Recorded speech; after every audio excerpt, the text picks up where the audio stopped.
আমন্ত্রণ ব্যবসা বাণিজ্য আর অর্থনীতির সবশেষ খবর নিয়ে নিউজ 24 এর নিয়মিত আয়োজন পূবালী ব্যাংক পিএলসি বিজনেস এক্সপ্রেসে। সাথে আছে আমি মাহমুদা মুনিয়া। তখন শুনছিলেন সংবাদ শিরোনাম, এবার বিস্তারিত। ব্যাংক খাতে ঋণ পুনঃতফসিলের হিসাব বিবেচনা করা হলে প্রকৃত খেলাপি ঋণ আরও বেশি হবে। বিষয়টি নিয়ে সিরিয়াস গবেষণা হওয়া উচিত বলে মন্তব্য করেছেন বরেণ্য অর্থনীতিবিদ ডক্টর রেহমান সুবহান। এক্ষেত্রে বাংলাদেশ ব্যাংকের নীতি ও প্রাতিষ্ঠানিক ব্যর্থতাকে দায়ী করেন তিনি। রোববার রাজধানীতে এক অনুষ্ঠানে এসব কথা বলেন তিনি। বলেন, প্রত্যেক সংসদ নির্বাচনে ঋণ পুনঃতফসিলের সুযোগ দেওয়া হলেও তাতে কোনো লাভ হয় না, যা নাটক বলে আখ্যায়িত করেন তিনি।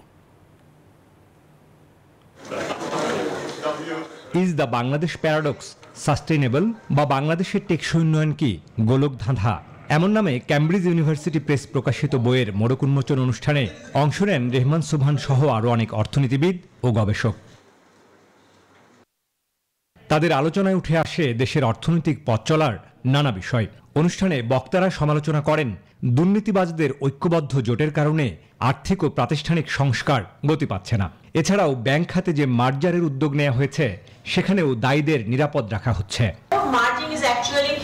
Safeguarding the interest or safeguarding or cushioning the problem and then lingering the problem of the banking sector that we are having. Whether we are actually encouraging or not discouraging those who are actually behind the picture.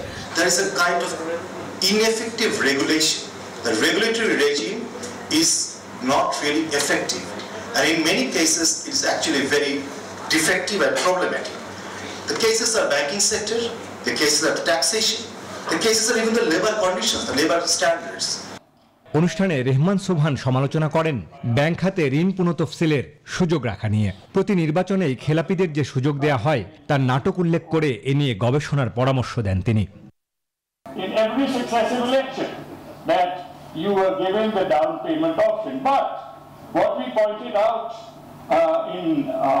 in our dialogues after the election is that if you are permitted to contest the election on the basis of a down payment. এ সময় প্রধানমন্ত্রীর অর্থ উপদেষ্টা doctor Moshiur Rahman বলেন, এমন অনেক ঋণ আছে যা আর ফেরত আসবে না। এসব ক্ষেত্রে ব্যাংক দেউলিয়া আইন প্রয়োগের পরামর্শ দেন তিনি। This loan is not coming back. If you make it, if you oblige them to pay in order to contest the election, we will get some money. So there is an immediate reward in doing this. বক্তারা বলেন, শুধু প্রাতিষ্ঠানিক সংস্কার নয়, অর্থনৈতিক অগ্রযাত্রা টেকসই করতে বড় বাধা অসৎ রাজনীতিবিদ, ব্যবসায়ী ও আমলাদের যোগসূত্র। There is currently a ruling power structure, a nexus, a network of dishonest businessmen, dishonest politicians. Babu Kamruzzaman, news 24, Dhaka. আগামী বোরো মৌসুমে ধান চাল সংগ্রহের লক্ষ্যমাত্রা নির্ধারণ করেছে সরকার। দাম বাড়িয়ে 6 মাসের জন্য মোট 17.5 লাখ মেট্রিক টন ধান, চাল, গম সংগ্রহের সিদ্ধান্ত নেওয়া হয়েছে।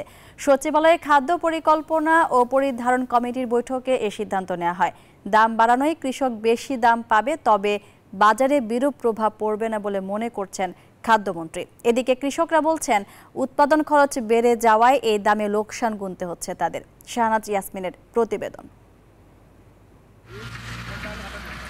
আসন্ন বোরো মৌসুমের ধান, চাল ও গম সংগ্রহের পরিমাণ ও মূল্য নির্ধারণ করা হয়েছে।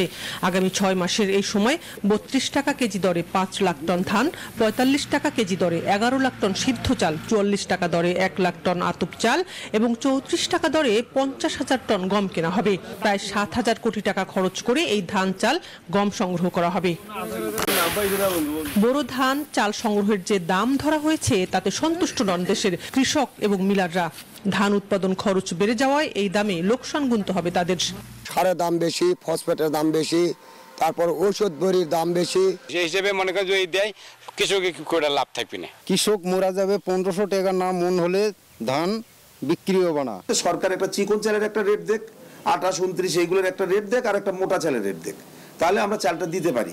আর খাদ্যমন্ত্রীর দাবি, উৎপাদন খরচ বেশি বলেই বাড়ানো হয়েছে দাম, এতে কৃষক দাম একটু বেশি পাবে, তবে বাজারে এর বিরূপ প্রভাব পড়বে না বলে মনে করছেন খাদ্য পরিকল্পনা ও পরিধারণ কমিটির সভাপতি ও খাদ্যমন্ত্রী। ধান 5 লাখ মেট্রিক টন, প্রয়োজনে এটা ওপেন থাকবে, যদি কৃষকেরা আরো বেশি নিয়ে আসে তাহলে আরো বেশি কিনা হবে, এটা হলো সিদ্ধান্ত।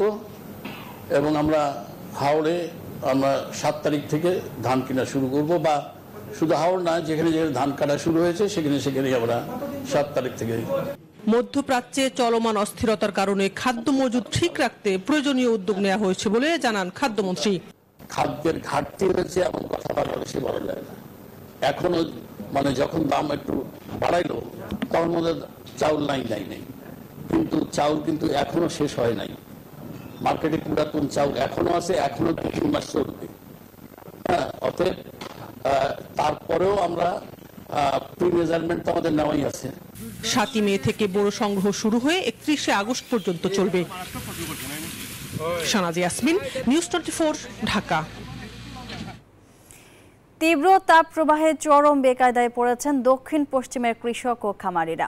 রোদে পুড়ে বিবর্ণ হয়ে যাচ্ছে ফসলের ক্ষেত।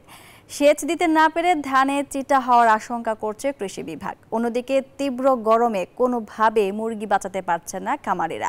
ধান ও মুরগি উৎপাদনে আগামীতে চরম বিপর্যয়ের আশঙ্কা করছেন চাষিরা। জামান আক্তার ও ডালিম সানোয়ারের সহায়তায় জাহিদুজ্জামানের প্রতিবেদন। দেশের দক্ষিণ পশ্চিমের জেলাগুলোতে তাপমাত্রা আরও বেড়েছে। ভূপৃষ্ঠের উপরিভাগে নেই সেচের পানি, অনেক জায়গায় মিলছে না ভূগর্ভের পানিও। পানির স্তর নিচে নেমে যাওয়ায় কাজ করছে না সেচ যন্ত্র। রোদে পুড়ে বিবর্ণ হয়ে যাচ্ছে ফসল, ফেটে চৌচির হয়ে যাচ্ছে ক্ষেত। এতে মারাত্মক ফলন বিপর্যয়ের মুখে পড়তে যাচ্ছে বোরো ধান সহ অন্যান্য ফসল। আমাদের চুয়াডাঙ্গা অঞ্চলে আজ কয়েকদিন ধরে তাপমাত্রা প্রচুর পরিমাণ। ওই প্রচুর পরিমাণ তাপমাত্রার কারণে আমাদের ধান ক্ষেত, অন্যান্য কৃষি ক্ষেত পান বরজ সবই নষ্ট হওয়ার পর্যায়ে কমে চলে গিয়েছে। এমনই তাপমাত্রা যে পানি দিয়ে একদিন করে পানি দিলে 2 দিন মজে থাকছে, আবার পোকার হার বেশি। এই রোদি আউরে যাচ্ছে, পানি দিলেও ফাঁপসা ধরার সন্দেহ আছে। এবার অনেক কৃষকই বাধ্য হয়ে ফেলে রেখেছেন জমি। কৃষি বিভাগের আশঙ্কা তীব্র গরমে চিটা হতে পারে ধান, দেখা দিতে পারে ব্লাস্ট রোগ। ব্লাস্ট হয় সাধারণত যে গরম এবং আর্দ্র আবহাওয়া, এখন তো পুরো গরমে হিট, তো এই অবস্থায় ব্লাস্টটা অত করে না। যদি আরো এর সাথে যদি আবার মেঘের বা ইসেরই আসে তখন ব্লাস্টটা বিস্তার হতে পারে। তো এখন বলতে মাঠে এখনো আমরা পাই নাই। অন্যদিকে গরমের মারাত্মক প্রভাব পড়ছে পোল্ট্রি খাতে। ঠিকমতো বড় হচ্ছে না মুরগি, ডিমও দিচ্ছে কম। তাপমাত্রা নিয়ন্ত্রণ করতে না পারায় খামারে খামারে হিট স্ট্রোকে মারা যাচ্ছে মুরগি। খামারে হিট স্ট্রোক হচ্ছে, মুরগি প্রতিদিনই গরমে মারা যাচ্ছে এবং মুরগির গ্রোথ কম হচ্ছে, ডিমের পার্সেন্টেজ কম হচ্ছে। আমার তো ডিম পাড়া মুরগি, ব্রয়লার, এটা টিকানো আরো কঠিন ব্যাপার। পোল্ট্রি খামারিদের নেতা বলছেন, উৎপাদন যে হারে ব্যাহত হচ্ছে তাতে আগামী মে-জুন মাসে মারাত্মক সংকট সৃষ্টি হবে। কারণ উৎপাদনটা এত পরিমাণে ব্যাহত হচ্ছে, যেটা মে মাস, জুন মাস বা আগামী দিনগুলো যে রিকভারি করবে এর কোনো সুযোগই নাই। এখন থেকে যদি আমরা সোচ্চার না হই, সরকার থেকে শুরু করে যারা এই সেক্টরের সাথে আমরা জড়িত আছি সবাই মিলে যদি সোচ্চার না হয়, তাহলে এই সেক্টর কিন্তু বিলুপ্তির পথে। তবে খামারে তাপমাত্রা নিয়ন্ত্রণে রাখার পরামর্শ দিচ্ছেন প্রাণী সম্পদ কর্মকর্তা। তাপ কমানোর জন্য আপনার উপরে ঠান্ডা পানি ছিটাতে হবে, স্যালাইন খাওয়াতে হবে। আর উপরে যদি টিন থাকে, যাতে টিনটা গরম না হয়, এই কারণে একটা প্রলেপ দিতে হবে, বিশেষ ইনসুলেটরের ব্যবস্থা করতে হবে। তীব্র গরম মোকাবেলার ব্যর্থতায় কৃষক ও খামারিদের যে আর্থিক ক্ষতি হচ্ছে তার চেয়ে দুশ্চিন্তার কারণ হতে পারে উৎপাদন কমে দেখা দিতে পারে খাদ্য ঘাটতি। জাহিদুজ্জামান, নিউজ 24। এ পর্যায়ে পূবালী ব্যাংক পিএলসি বিজনেস এক্সপ্রেসের সময় হলো একটা বিরতি নেবার, ফিরছি একটু পর, সঙ্গেই থাকুন। বিরতির পর আবারও স্বাগত জানাচ্ছি পূবালী ব্যাংক পিএলসি বিজনেস এক্সপ্রেসে। বাংলাদেশের জনশক্তির জন্য এশিয়ায় সম্ভাবনার সোনালী দরজা খোলা ছিল যে শ্রমবাজারে, তা এখন বন্ধ।